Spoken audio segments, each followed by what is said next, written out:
Hey there, welcome to the weekend interview on the Inside Running podcast. This week we're going back to 2018, December 5th, episode number 57.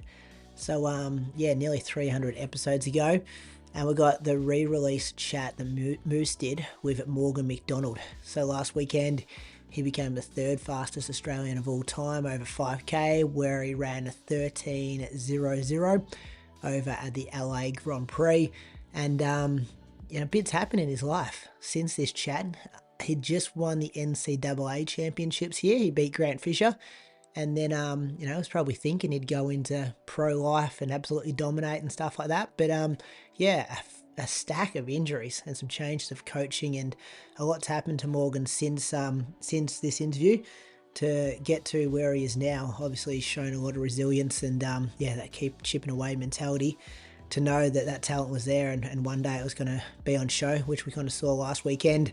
Moose did this one. They did end up going to the World Champs together just about 9 months after this interview at Doha together. So it's funny how the world works like that. Some good information here, recapping the NCAA cross-country championships and how big that is for that American market. He does have the American accent already, so if you get triggered by Australians having an American accent, just be aware, you're about to hear a bit of that. Thank you for supporting the show, listening to the show, and we really appreciate you giving us your ears for the next 60, 70 minutes to hear Moose and Morgan McDonald. See you guys.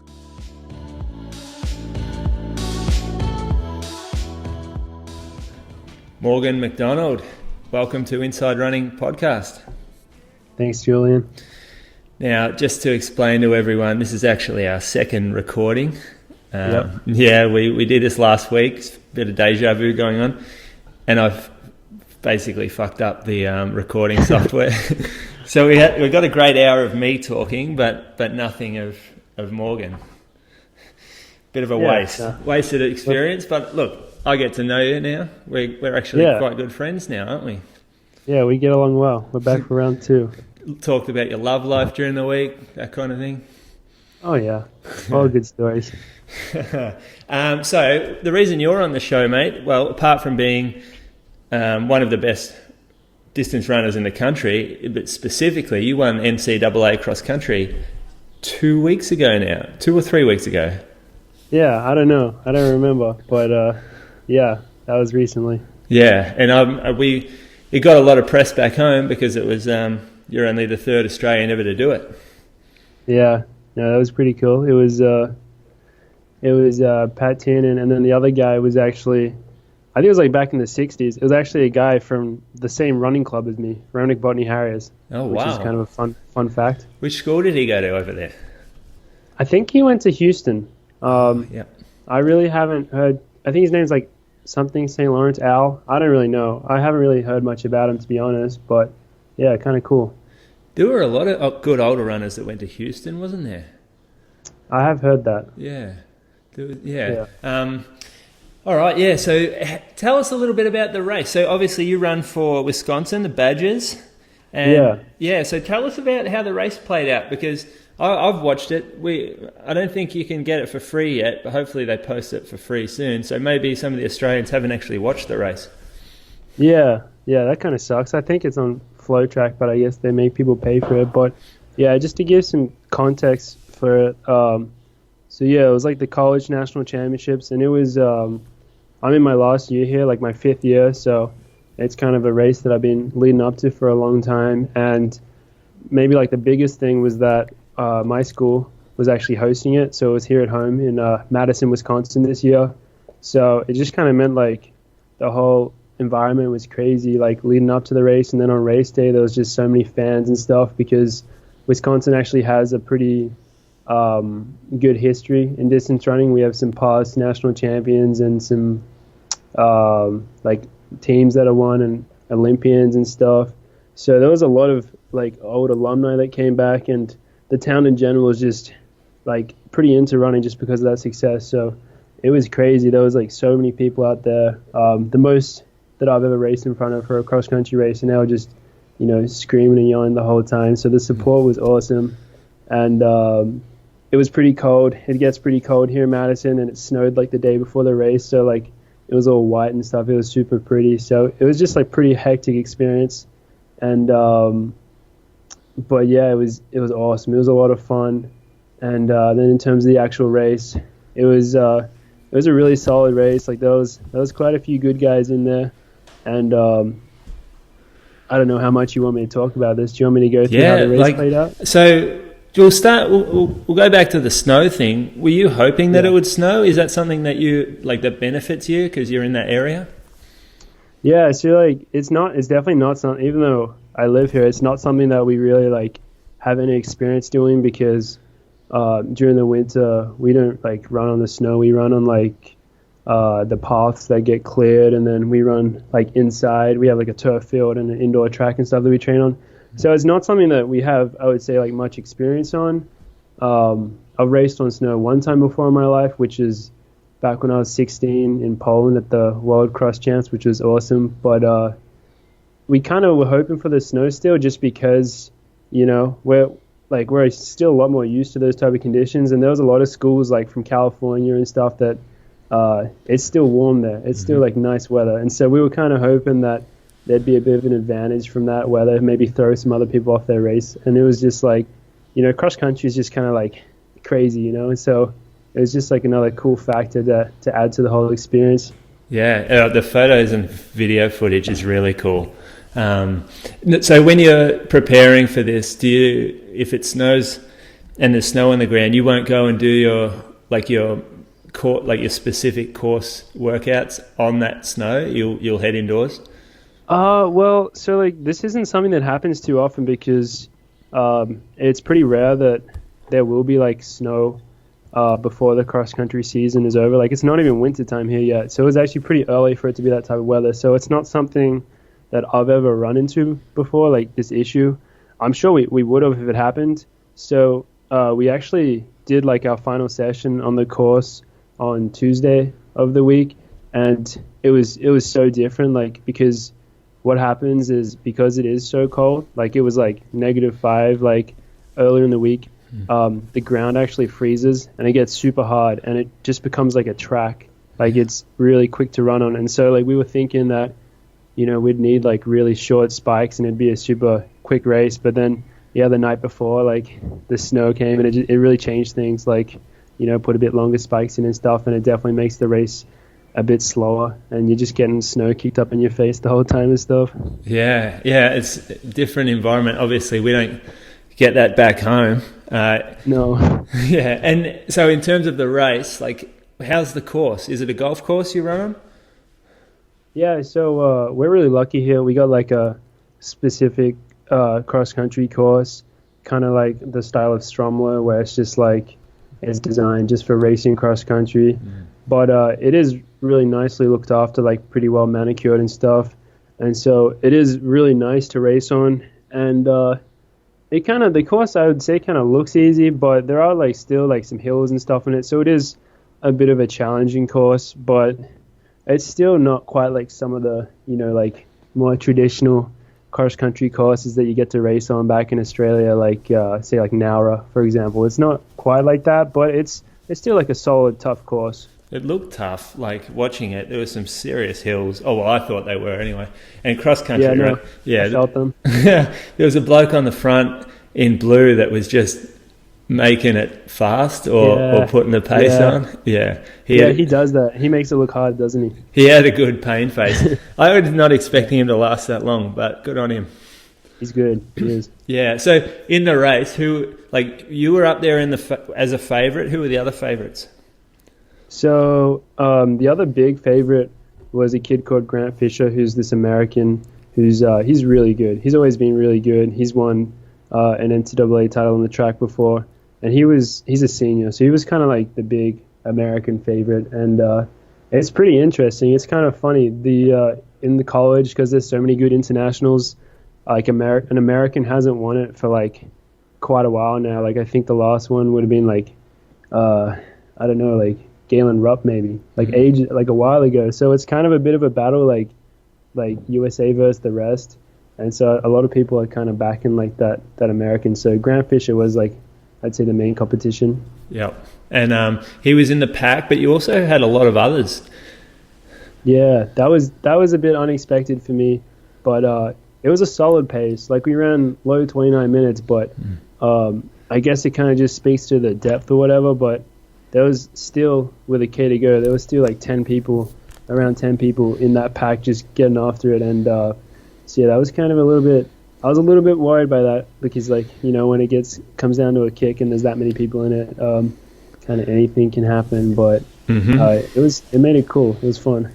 Yeah, and before the race, like, did you chat with your coach about your specific race plan for this? Yeah. How like, who decides on that? Is that you guys discussing it, or does he tell you this is how it's going to go down?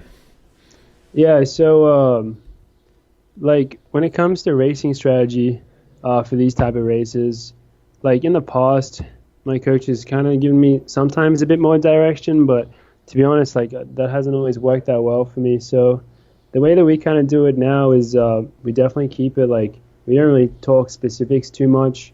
When I race, it's definitely more about just like focusing on the competitors and stuff, like just being alert of the people that are around me and like who like the big players are, and watching what they're doing. Like kind of for every single race this season, like my way that I approached them was always just like stay relaxed for as long as possible, and then like try and conserve energy. And then, you know, at some point in the second half of a race like that, like someone's going to make a move or the pace is going to start ramping up and people will start dropping off, and that's when you have to be really switched on and aware and making sure that you don't get, you know, caught or left behind. And so that's kind of just like what my coach told me to do again for this one. And just like he you know, we were like confident that if it came down to a kick that I would have a pretty good chance in it.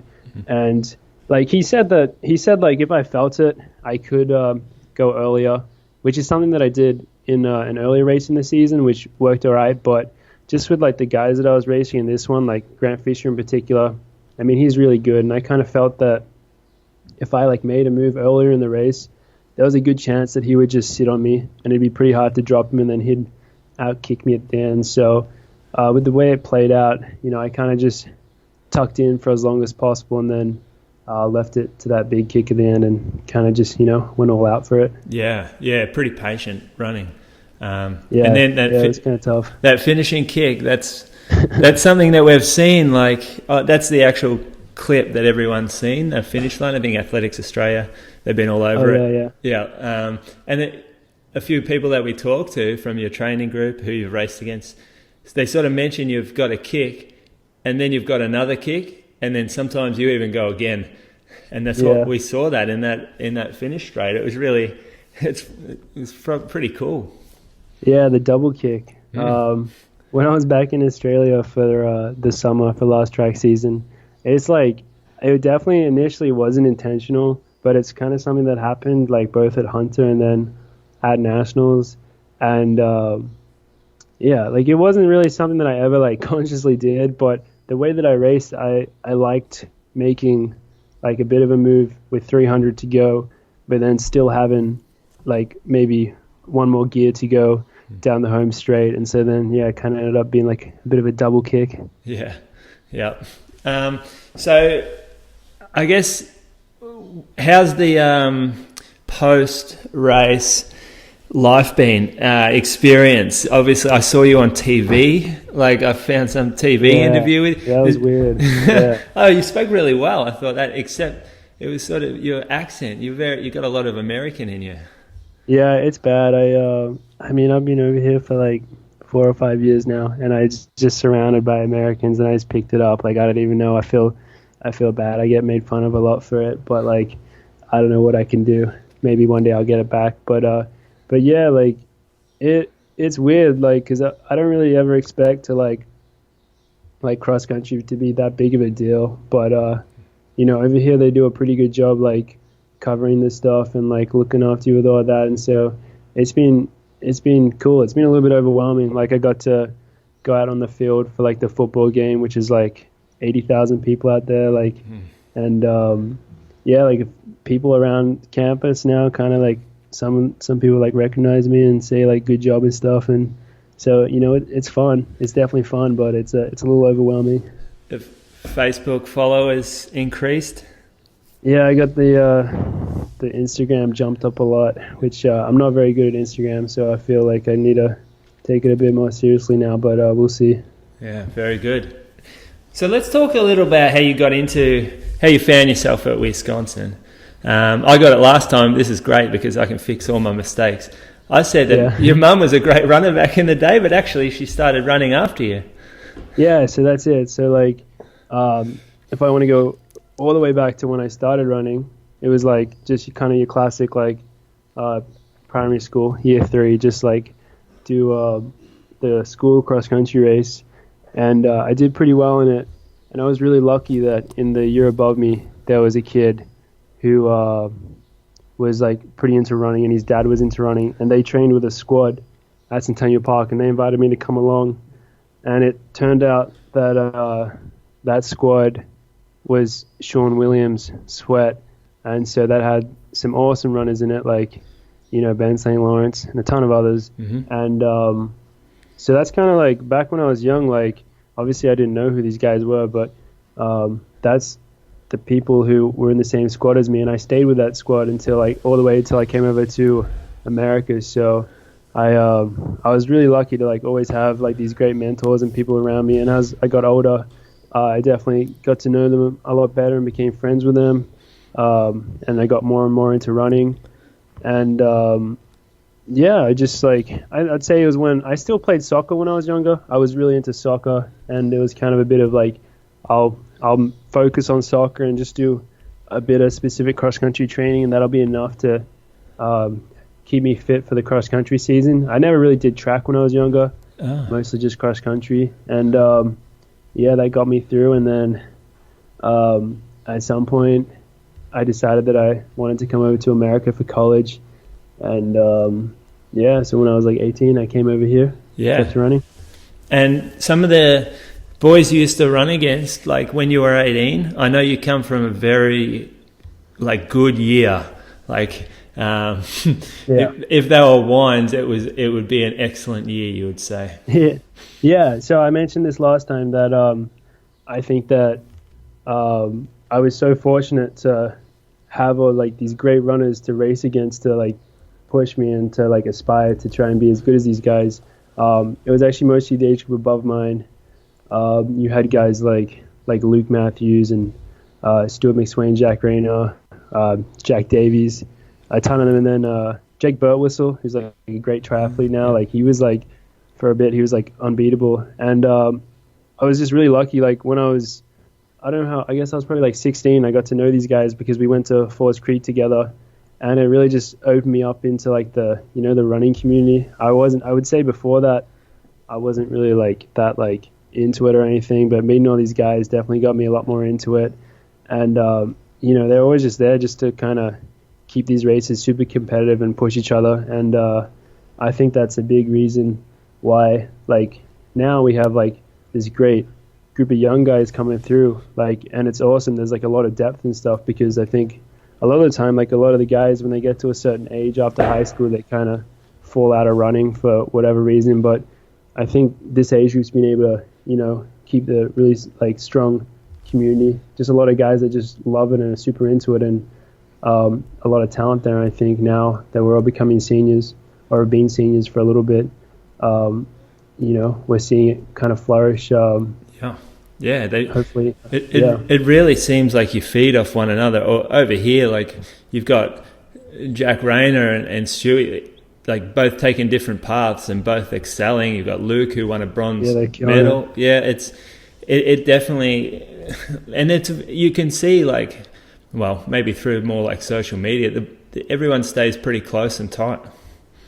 Yeah, well, it's like for me, and I think it's similar for a lot of these guys. Like we're really good friends because we've known each other for so long, and we might have only seen each other. Well, I mean, a lot of those guys are from Victoria, so they would see each other a bit more. But like for me, because I'm from Sydney, I only would see a lot of these guys like a few times a year. But every time I saw them, it was like, it was a special and it was a lot of fun.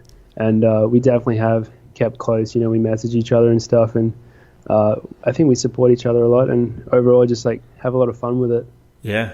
So do you, when you were coming through the system and you saw Benny Saint, that might be showing his age a little bit when you're in grade 3 and he was already a big boy in the squad. Was this around the time that there was Lara Tamset and Tim Rowe?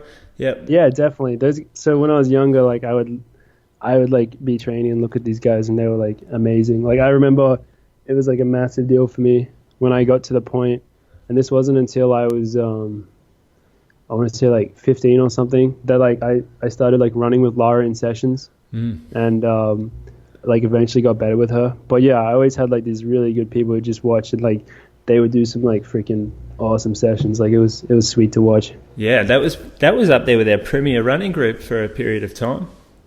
Yeah, I mean it was like, unfortunately it's kind of like falling apart now, but that was a good thing going on there, and like it was a lot of fun. Like, and I think I'm really lucky that I got to be a part of it, because you know, having like these people that I became good friends with and stuff, that's what like kept me going for a lot of it, and like that's why I'd turn up to, you know, sessions and stuff and try and get better. So your mum, she's a doctor of infectious diseases. Dad's a dermatologist. That's a pretty high achieving family there. And so I've done all right. Yeah, you really have. Well, you've got a lot of brains, I'm guessing, come through to yourself. Obviously, you got a really high ATAR score coming out of year 12. I learnt that one last week too. But yeah, I didn't tell you that, by the way. Oh, you didn't tell me. No. But I learnt what ATAR meant. You learned what ATAR meant. Okay, I know. Yeah. I knew you did well in school, and you had the choice of going down the career path rather than, well, not that you won't go down a career path, but basically coming out of high school and going straight into a degree and setting yourself up for a very strong career. But you decided to take the running route. Uh-huh. Any pressure coming from the family there, given that they were so successful?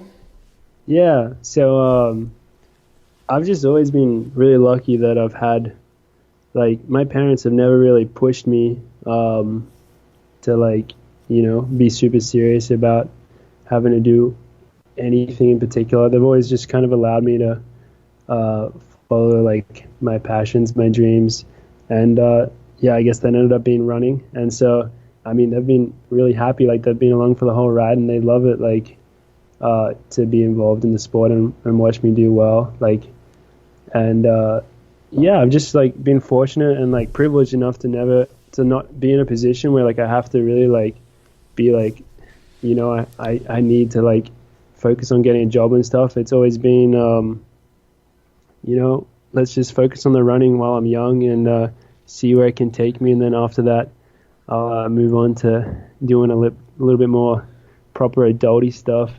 But like they've just been really cool about it, and I mean they love running. They love to see me do well, so I've been really lucky. Yeah, but there is like a very big discrepancy between having a successful, like in terms of financial incentives. Running, like Nath Hardigan put it the best when I think he did anyway. We did an interview with him, and he said, at the end of your career, you can't put all your Australian singlets together and build a teepee and live in it. You need to have something. Unfortunately, not. You can't. You need to have something to support yourself. So you've obviously I think there'll be a compromise choosing the running route. Yeah. I mean, I don't mean to make it sound like I don't like. Because I mean, I'm here in college. I still take that stuff pretty seriously. Like, I'm here getting like a degree in finance and stuff. So like, I'm definitely like keeping that option open. Like, you know, kind of that plan B. Say if something happened in running, I should be able to like. I still try hard and do all right in school and stuff. So that's all still kind of out there for me. But you know, the way that I live my life and like the goals and stuff that I set, I definitely just focused on trying to do as well as I can for now in running. And you know, it's cool, it's a lot of fun, but yeah, I definitely think I'm like super lucky that I am able to be in this position because I know a lot of other people can't. Like, I've been lucky enough to be able to come over to college on like a scholarship and stuff, and my parents are like great to me. Like, they'll support me if I need it and stuff to like follow this dream. So I am super lucky to be able to be in this position. Like, I don't take it for granted, I suppose. Tell us how you ended up at Wisconsin and how you, like, as a Australian kid, you found yourself at the Badgers. Yeah, so as I mentioned before, like when I was in high school, I kind of knew that I wanted to come over to college.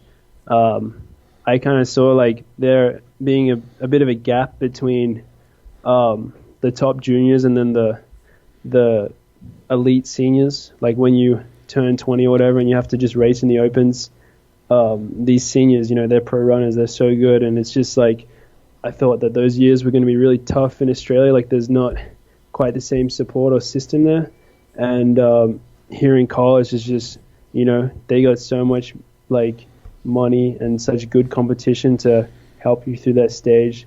So I always kind of knew that I like wanted to come over here for that. And then when it came to choosing a specific college, luckily running's like a pretty kind of an easy sport for the recruiting, I would say, compared to like something like soccer, because it's just like times and stuff. Like, it's pretty transparent, objective measures to like see how good you are. And so I actually sent emails off to a bunch of different schools, like ones that I thought that I liked, and then ones that like my coach told me to contact. And I got a few responses. I got like a few denies, a few ignores, kind of the standard. And but then I kept talking to the ones that replied to me, and as I had like more good results, other colleges started contacting me and stuff. And so I kept talking to a lot of them, and Mick Byrne here at Wisconsin was one of the ones that I emailed first, and he actually did reply to me. And so you kind of just like, I just kept talking to a bunch, and then eventually narrowed it down and came on a visit to a few schools. And when I was here at Wisconsin, I just loved it, like I really liked the coaches, Mick and Gavin. They're like two Irish guys, so they came over here as international students, like, so they kind of get like that whole thing, and obviously have great track records as coaches, but overall just good guys to talk to, and it just felt right. And then I also really liked the team here. It's a lot of fun, and I like Madison a lot as a city. It's a pretty cool city to be a university student in. Yeah, so university town, right? Which means most of the city's based around the college. Yeah, exactly. So it's a smaller city, like 250,000 people, but like I think that's a good size when you're a college kid and you're just like walking around or biking everywhere. The way the city's set up is like the university is kind of like the focal point. Like everything kind of goes out from there. The city's like in between. It's on an isthmus in between these two lakes, so it's kind of all squeezed in, and so there's a lot of good spots to run, like around the lakes and stuff. And just like, I don't know, it's just a cool place. Like, there's a lot of good places to eat and stuff, and just being like a college kid here is so fun. You just like walk around, you walk to your classes, or you just walk anywhere, and you like, you see a bunch of people that you like are friends with and that, and it's just cool. Yeah. Who were the colleges who told you no? I'm interested. I can't really remember all of them. I know, like, I remember that Oregon ignored me. I tried to email their head coach. He just ignored me. And I know Colorado, the Colorado coach emailed me back and told me that he's actually sent me a really nice email back and said that they only recruit Americans. Yep. So it was actually a nice email to get. Like, he was like, good luck with it and stuff. He was cool. Yeah. But I can't really remember all the others. But yeah. Are going to be a few coaches out there watching you finish going, oh, I remember getting that email. Yeah, I don't know. It's kind of always like that because running's such a tough sport. I mean, any sport is like that transition from like high school to college is like so hard. Like there's so much talent like over here. So every year there's like a ton of good guys who like, you know, a lot of the schools will miss out on, and it's hard to predict like exactly which kids are gonna make it on the next level, you know. And so when you get to Wisconsin, like what changes in the training culture? Any real philosophical differences in how you approach training with your coaches there versus Sean back home? Yeah, so there's definitely like some similarities, but also some differences. The way we train here, like, you know, you're like part of a bigger team and stuff, so you're always running with these guys. And when I was back in Australia, I was doing the standard like Tuesday, Thursday, Saturday sessions and long run Sunday. Whereas here, I started doing just 2 sessions a week on a Tuesday and a Friday, which I actually really like. They kind of like, I'd say the sessions are a little bit like larger in volume, but they're not too different. Like the way that the actual sessions are pretty similar to what I was doing back home. Like Tuesday sessions would normally be like, you know, like 1K reps or mile reps, and then Fridays like a tempo or like hills or something. So the actual sessions are pretty similar. Maybe a big difference here is that when you train the sessions specifically, you do them in a group. Like for example, when we do mile reps on the course, like we're in lines of like 2 lines, and like we're running together as a group, and the coach is telling us like kind of around like what splits to hit, and we're like working together. We're not like going kind of all out, which well, not all out, but in Australia in the sessions it's definitely a bit more like, you know, just go and like do what you can for this. But over here we're like working together and trying to get everyone through it and like as relaxed as possible and stuff. It's a little bit more you're kind of running a little bit more within yourself, I would say, in the sessions, which I like as well. Yeah, and that might be different for you're a 13, 15 guy. What do you have on your team? Do you have like 14, 30 guys on your team as well? Yeah, there's, so it's not like everyone in the on the team is running together. Like we split up into groups, but I'll still be running with at least like 5 guys, and they're all like at least like 14-minute 5K guys, but all probably a bit better than that. Yeah, sure. Okay. And do you feel like the 2 sessions a week allows you to recover more? Is that the purpose of that, or is it just a scheduling thing with classes? I don't know like why, but I like it. Like you just have to do 2 big sessions a week, and then you get an easy day on Saturday and like a good solid long run on Sunday, and then the rest of the days you kind of just like getting miles in and stuff. And I guess you get a bit more time to recover. Like that's definitely something that I have put more of a focus on. Like I feel like in Australia when you're doing that every second day session or whatever, it's like you just got to do it, like no matter how you're feeling. But with the system you got here, we kind of have a bit more luxury to you know, change it up like week to week if we need to, like depending on if we've raced or how we're feeling and stuff. Like I say we do sessions Tuesday, Friday, but oftentimes the coach Mick, he'll change it, and like we'll do sessions on different days if we need to, say if we've like raced or something. And so that's pretty cool. There's definitely a big focus on like making sure that like you're recovered and ready to go for the session, and then after the session having enough time to recover, which I like that a lot. And you run long on a Sunday? How far do you go? So I get up to like around like 15.5 miles, which is like, I don't even know. I think it's like 26. 27. Is that like 2 hours maybe? No, it's like an hour 40. Oh, wow. Hour 45. Yeah, okay. Well, we sometimes run a bit quicker, but we do our long runs. I guess it depends where we long run, but our long runs, I would say, tend to be on kind of easier. Like it's pretty flat around here, so like we'll often just like drive out to like these like just straight flat trails. So like it's really easy to like go quicker on that. Like you're not working too hard. Yep.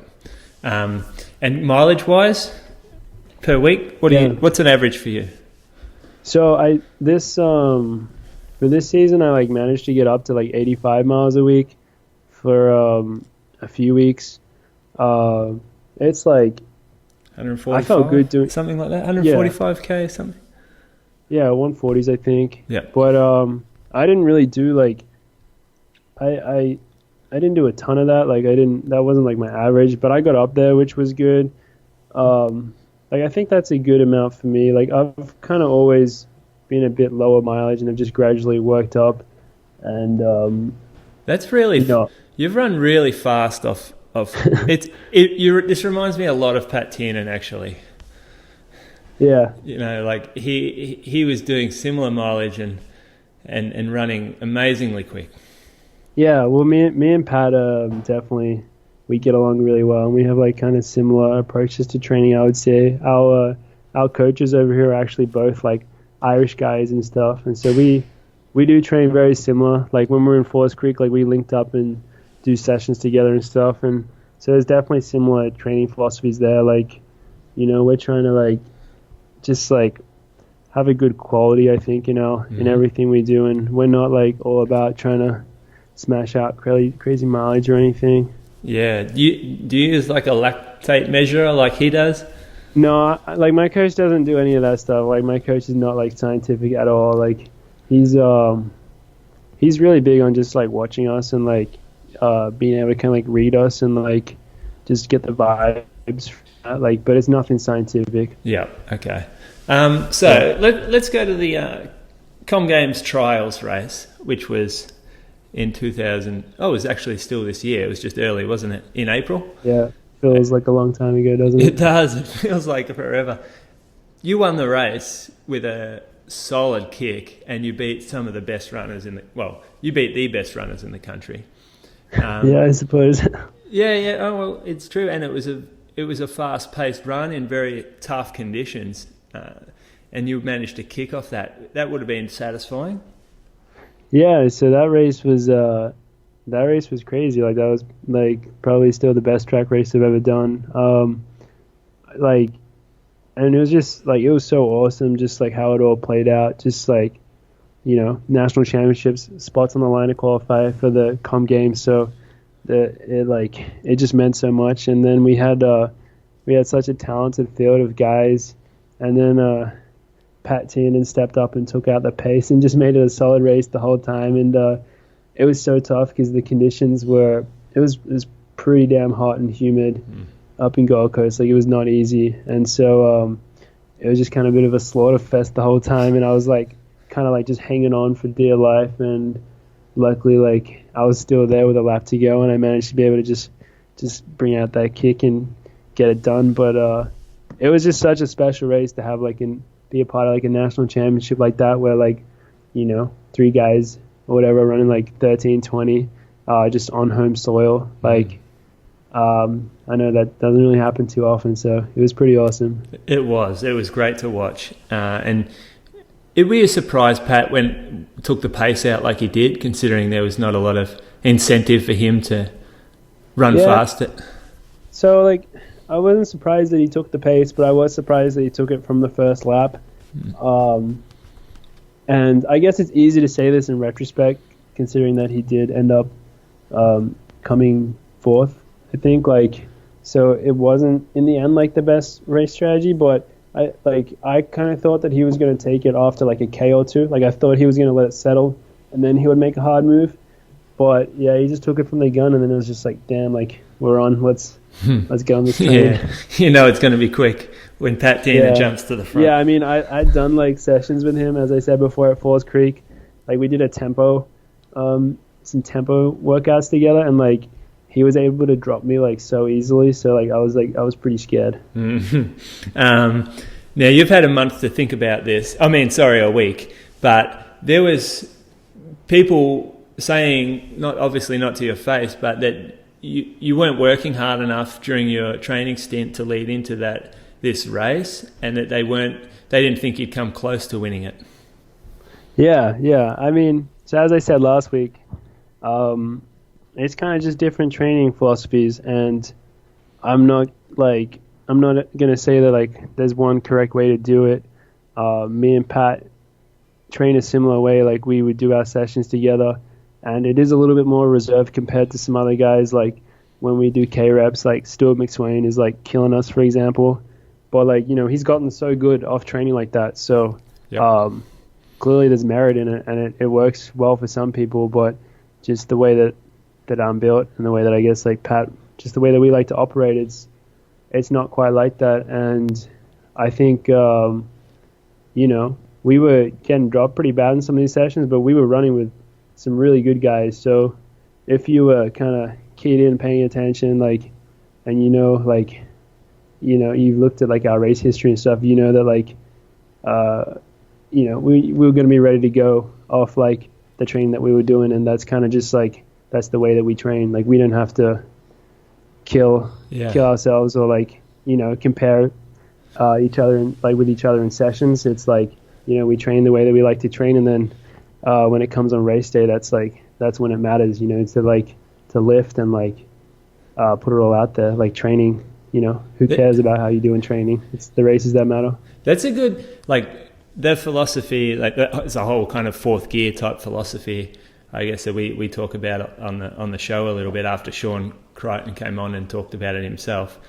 But you must have to have a lot of confidence to run in a workout with people who you know you're going to be competing against and let them continually beat you.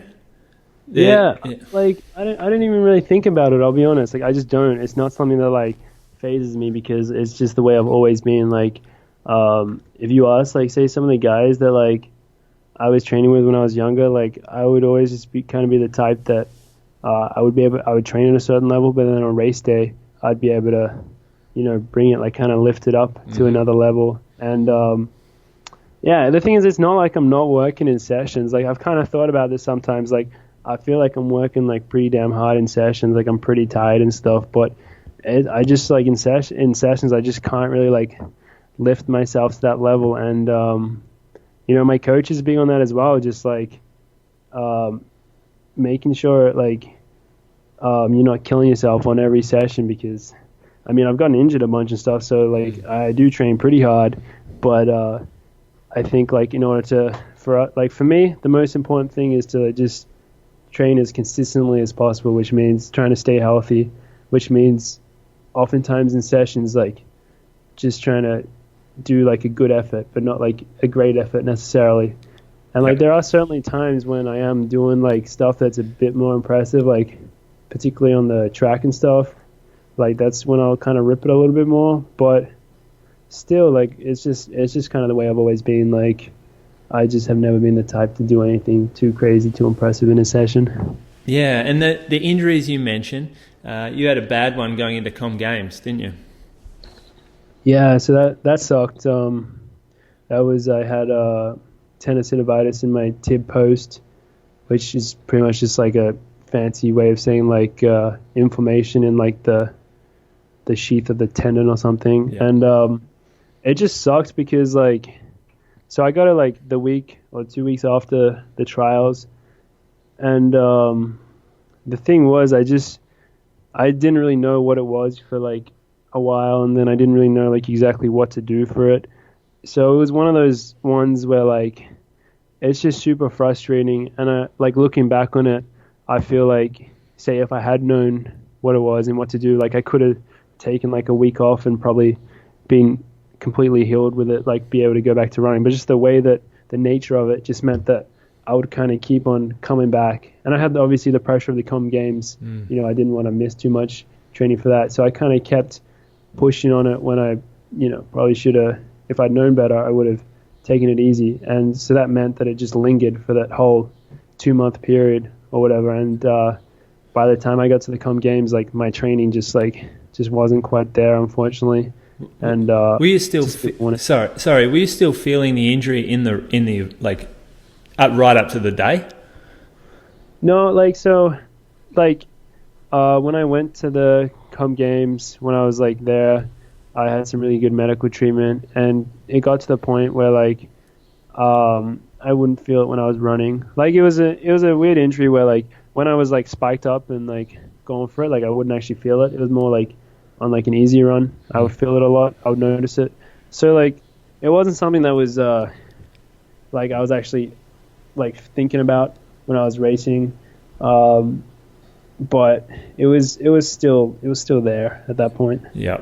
And you mentioned last week, like maybe the access you had to physio wasn't quite as good as what you had back at the college system, and that played a part as well. Yeah, it's just, I just have such a good setup over here, like just with like, say, the facilities that we have, and I'm just really lucky. Like I got a really good like physio guy that I see here, and he's like amazing. Like he's like the type of guy where like, say like I did something on like a run on Sunday morning, like I could text him and I could come to his house Sunday evening and he'd work on me. And he's like the best. He's amazing. And so I certainly am, like, I think the people exist like in Sydney, but it's just I didn't really like, have the time to kind of like feel it out and find like the right people, or people that were like just quite that accessible. And then the facilities just like aren't the same. Like, for example, when I run here, like I go and get treatment like every day before I run, like just do certain stuff in like our training room where they just have all this equipment and stuff, and that obviously just doesn't really exist back home. Yeah. You mentioned some anxiety you had leading up to the Com Games, and that was a first for you. Yeah. So I was like one of like the positive takeaways from the experience when I look back on it was that I think mentally, like I had to struggle with a lot, and I learned from that a lot.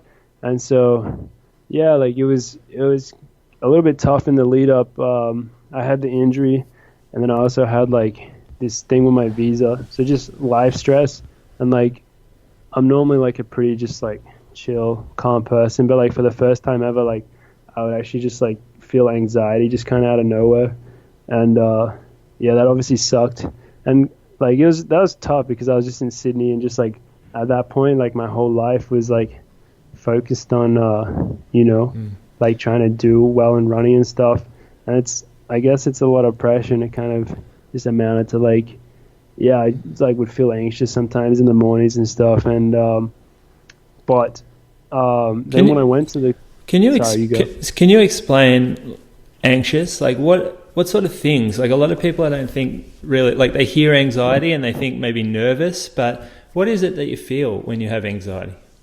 I don't even know how to describe it really. Like it was just like, I would kind of just like worry, but like I wouldn't even really like worry. It's not like I was worrying about something specific, but I'd just like be feeling like worried. Yeah. And it just kind of, you get a bit worked up, and it's hard to explain, but it's just not a good feeling.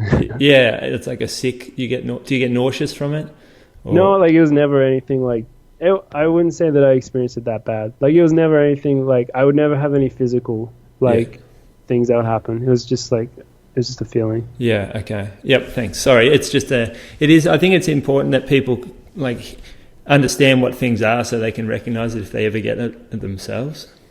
Yeah. Yeah. But so I had that, and then going on from that, what I was going to say is that at the Com Games, we had like this really good sports psychologist who I went and saw, and that was just super useful. And like he just like was someone that was awesome to talk to, helped me out a lot, gave me some stuff to do specifically for the games, but then also just more generally and stuff that like I still do today. And so that was definitely like a positive takeaway from that whole experience, was like learning a lot about kind of the mental side of the sport and how to deal with it, because for me that's something that I think is super important and often underappreciated, I suppose. Like this sport is like obviously so physical, but also it's so mental. And I think sometimes people don't really recognize that or give it the attention that it deserves. Yes. Who is the sports psychologist? Just if anyone wants to seek him out. You really put me on the spot. Yeah, sorry, mate. I cannot remember his name right now. But we'll find out later, and we'll mention it, because I think it is good if people have someone, like, especially we get a lot of good athletes listening, and like you said, underappreciated mental training or mental health for a runner. Like what sort of things are you working on now that helps you with that? And just to say, like, I don't think like this one specific guy is like, he's like the answer. I think it's just like more just. I think there's probably a lot of good ones out there, and it's more just like trying to do something about it, like just giving it attention, and that's gonna like set you on the right path. But yeah, so what I do now is well, so kind of what he told me at the games, and this is like applies to nerves for like any race, is you have to, one of the big things is kind of just like not to fight against it, just to be a bit more rational and be like, acknowledge that, yeah, like, you know, I'm about to go to this big race, like put my body through this, like it's normal that I feel this way, and that it's often that fighting against those feelings are kind of what'll make them worse. So you just kind of got to accept them and be okay with it. Just realize that it's a part of the sport. Just like the physical pain that you accept that you're going to feel, there's also going to be this mental aspect. And some of the ways to kind of, so that's kind of like being aware, but then there's also like this whole mindfulness aspect, which is kind of how you get a bit of helps with like kind of getting space, I would say mentally, is one way of putting it. Like when you are feeling these emotions, because you want to like recognize these emotions, but then you still want to be able to act in the most rational way. And so he like gave me this app to download. It's called Buddhify, and it just has like a bunch of meditations on it. But like, there's a ton of ways that you can meditate, obviously. And so that's something that I try to do every day. Like I don't do it every day, I forget sometimes, but that's probably the main thing that I still do from that. Fantastic. That's really good stuff. Com Games experience, obviously going in a little injured, that would have been tough, like I guess mentally, to know that you're not at your best in front of your home crowd, your home country. Yeah, like it that part did suck. It really did. But I will say that I didn't like go into the race like being like, oh shit, like, you know, I'm not going to go well here. I did, you know, go through that whole process and like get myself to the point where like I really thought that I was going to be like able to race like at my full potential. Like, you know, because I feel like you kind of got to do that for a race, you know, like even though I had been injured, I put that to the side and was like, all right, I'm going to be able to get through it. Like the time that I took off doesn't matter. Like I can still go out there and race and do well. Unfortunately, like that's not how it played out. Like I got pretty exposed out there, which is what's gonna, looking back on it, like no shit, that's gonna happen. But yeah, like I did get hyped up for the race, and then obviously just the whole rest of the experience was just awesome. And like racing in front of a home crowd like that, it was just like so special. Yeah. And so there was like a lot of stuff that I take away from it that I like positives. Yep. Now, let's move on. I think we can gather you're going to become a professional runner post-collegiate life. Yeah, that's, as I said before, running is the main focus right now, so that's the goal. I still have one more semester here at college, but then after that, I think I'll try and become a pro runner. Yeah, and the Wisconsin team, I guess, has strong links to the Bowerman Track Club with Jerry Schumacher being a previous coach there, and some of your former teammates or alum that train with those guys, like it's pretty cool. Mo Ahmed, and is that a group that you're considering? Yeah, I definitely like. I know those guys because they are, as you said, Wisconsin guys.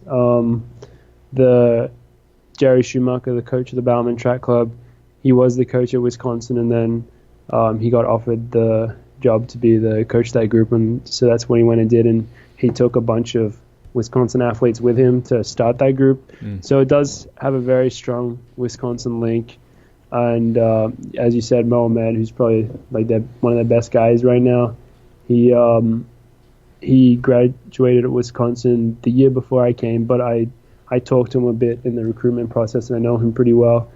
And so I definitely know these guys, and I talk to them, and like they're really good and stuff. So it is like, it's definitely something that I'm considering. But I feel like I'm still kind of a little bit far away to make any like specific like decisions or anything. I'm kind of at the moment just keeping all options open and seeing how things are going to play out.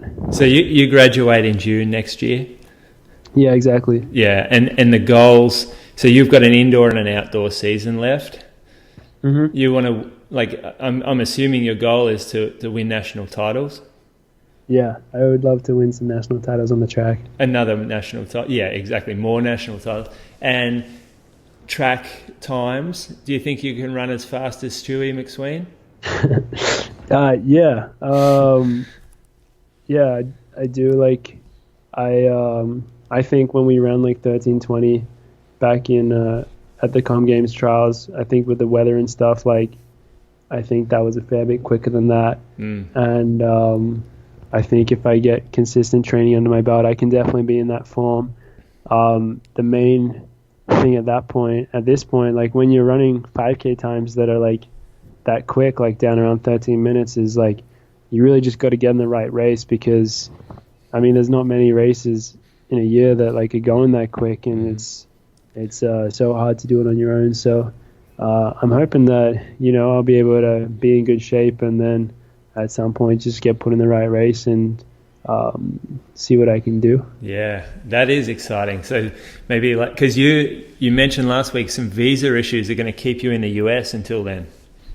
Yeah, so I can't come home to race Zatopek or like nationals or anything. So I'll just be staying here, just biding my time till I graduate. Yeah, and would you consider an Australian group after you graduate? Yeah, like I'm keeping all options open. Like I'm good friends with like a lot of the guys in Australia. I mean, I really like the American system. Like I like a lot of what they have over here. So I do quite like it here. I do have like a girlfriend and stuff here, but definitely not set on anything. Yeah, I know. Got the long-term girlfriend. Just you got her before you won National Cross. Yeah. Yeah. You're in the Pat Teenan situation. Yeah, no. I mean, we've been going out for like a long time now, like 3 years or something. So right. It's yeah. She run? It's my life. No, she actually was a lightweight rower. Oh, interesting. She still is actually. Yeah. Okay. Got the aerobic base then? Yeah, I mean, like the training that they do is like freaking crazy. Like, and they have to get up early in the morning and stuff. Like, they make running look like super fun. Yeah, we see them on the lake at Ballarat. It's like below zero in the dark. I respect the rowers for sure. Yeah, definitely. What do you feel is like the factor or the process that you need to go through that takes you from making championships, like making it to the heats, to actually stepping up into the finals? What do you think you need to go through to become that next level athlete? Yeah. So for me, like, I like where I'm at right now, and I like kind of the type of runner I am. The main focus for me right now is kind of just to continue like consistent training and like just gradually increasing it and just trying to get fitter and fitter, because the way that I look at like pretty much any race is like you just got to be super fit. Like even though like the races now, like they have a crazy kick down in like like the world champs or whatever 5Ks and stuff, like it's ridiculous how quick they close. I think like still like the biggest factor is just like having that fitness, and so that you're in the best position you can be like when it comes to that kick. And obviously there is like some speed development and stuff, and that is like an area that I would like to work on. Like I don't do any like lifting or anything like that, just because like it's kind of too hard to do too much of that stuff while you're still in college. But yeah, like the main thing for me is kind of just to continue on like the path that I'm on. I think like I've certainly always had that long-term focus, and so I just want to try to keep on improving and getting fitter and fitter, and I think that's what's going to take me to being hopefully competitive like on that global stage. Yeah. So do you feel like what Pat did, staying with his college coach, that's something that, or following the same process, that's something that you might consider as well? It is something that I've like considered. Like it's so tough, like making that transition from college athlete to pro athlete, because it's just such a big life change. And so there is like an appeal and like kind of staying with your same coach, but at the same time is a lot of like there's difficulties with that, like logistically. Like for me, for example, like my coach, like his job is like coaching the Wisconsin team, and like that's a pretty big job right there. Like it's not like he necessarily has extra time to spend on like a pro athlete. So I don't know, like I haven't really talked to him about that, to be honest. So maybe it's something like for a little bit we'll try. I don't know, but I do like the setup that I have here at the moment a lot, and like I have always kind of been the type of person who like I don't think that to be an amazing runner, like you have to like go and necessarily be like this specific pro runner. Like you have to like go and train super hard and then just like kind of do nothing all day and just chill out. Like at the moment with like my current setup of like being a college student, I think that complements my running like super well. Like I love having like this whole like other thing going on that like I give like a lot of time and attention, and something that can kind of like distract you from running at times as well. Like I think that whole thing is pretty cool, and obviously like it's pretty hard to orchestrate that to be like get something like a gig like that like when you are a pro runner. But it's something that I'll definitely like be mindful of and give attention to. Yeah, because that would be like a part-time job, you mean, like working in finance or something? Yeah, like it is so hard to find something that like can work with like the crazy like running schedule and stuff. But if there's something out there, like I would love to do it. Like I know, like for example, towards the end of his career, like Ben St. Lawrence was doing like some online coaching and stuff. Like just having something else going on at the same time, I think is pretty beneficial. I'm sure there's a CEO of some company who's a massive running groupie. You just need to find him. That'd be nice. Yeah. Now, finishing up, you've got a role as a mentor at Run Crew, the training group in Sydney. Yeah. I haven't done anything yet for this role, but I did agree with it. Like I'm pretty good friends with like the guys at Run Crew, Gary Howard and Benny and stuff, and Gary asked me to do something like that, and I was like pretty excited to do something like that. So like if Gary's listening, like you got to put me to work, man. Like, haven't heard anything about it, but yeah, I like running's I think a pretty cool sport, and I love like trying to help out people when possible, and just like try and make them like enjoy running like as much as possible. I think it's just like something that's like really good to do for you, just for life in general. So I'll always try to help out someone if I see an opportunity. Yeah. And what marathon's your mum running next? That's a good question. I should probably know that, but I don't. I know she's training for like some stupid like 50K, like longer than some ultra marathon stuff. So yeah, cool. She actually she was in Madison to watch the cross country race, and just the week before she just did a marathon here, just casually, just as a training run. Like she's pretty crazy. Yeah. Pretty serious job too. So must be a bit of a stress reliever. So she's training for like some 50K ultra run. That's the trend at the moment, mate. Yeah, it's popular, isn't it? Yeah. I mean, it's pretty cool. I can see the appeal, I guess. Yeah, well, it's starting to, like, if you're not quite making it on the roads, there's always a place on the trails for you. Yeah. No, it's cool. All right. Well, yeah, really appreciate you giving up your second hour for us. Again, apologies for that. And, yeah, we tried to wire you money, but apparently NCAA doesn't like that. I had to politely decline. Yeah. No, but yeah, we really appreciate it, and all the best with the season coming up and your decision on what to do for next year. Thank you very much. I appreciate it. Yeah. Cheers, Morgan. Cheers.